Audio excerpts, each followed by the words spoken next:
'Twas the night before Christmas, when all through the house not a creature was stirring, not even a mouse. The stockings were hung by the chimney with care, in hopes that St. Nicholas soon would be there. The children were nestled all snug in their beds, while visions of sugar plums danced in their heads. And Mamma, in her kerchief and I in my cap, had just settled our brains for a long winter's nap.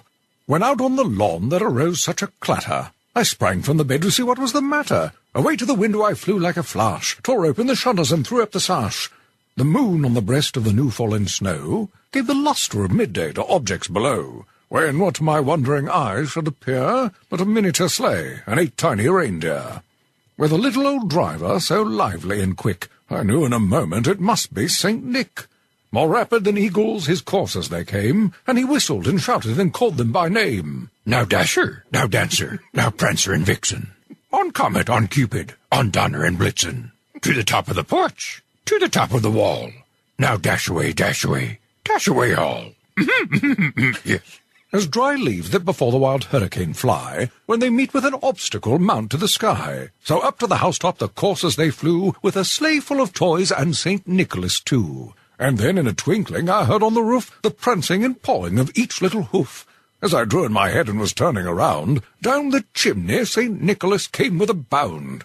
He was dressed all in fur from his head to his foot, and his clothes were all tarnished with ashes and soot.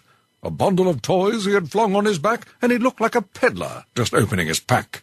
His eyes, how they twinkled! His dimples, how merry! His cheeks were like roses, his nose like a cherry. His droll little mouth was drawn up like a bow, and the beard of his chin was as white as the snow. The stump of a pipe he held tight in his teeth, and the smoke it encircled his head like a wreath. He had a broad face and a round little belly that shook when he laughed, like a bowl full of jelly. He was chubby and plump, a right jolly old elf, and I laughed when I saw him in spite of myself. A wink of his eye and a twist of his head soon gave me to know I had nothing to dread. He spoke not a word, but went straight to his work, and filled all the stockings, then turned with a jerk, and laying his finger aside to his nose, and giving a nod, up the chimney he rose. He sprang to his sleigh, to his team gave a whistle, and away they all flew like the down of a thistle. But I heard him exclaim, ere he drove out of sight, to all a happy Christmas, and to all a good night.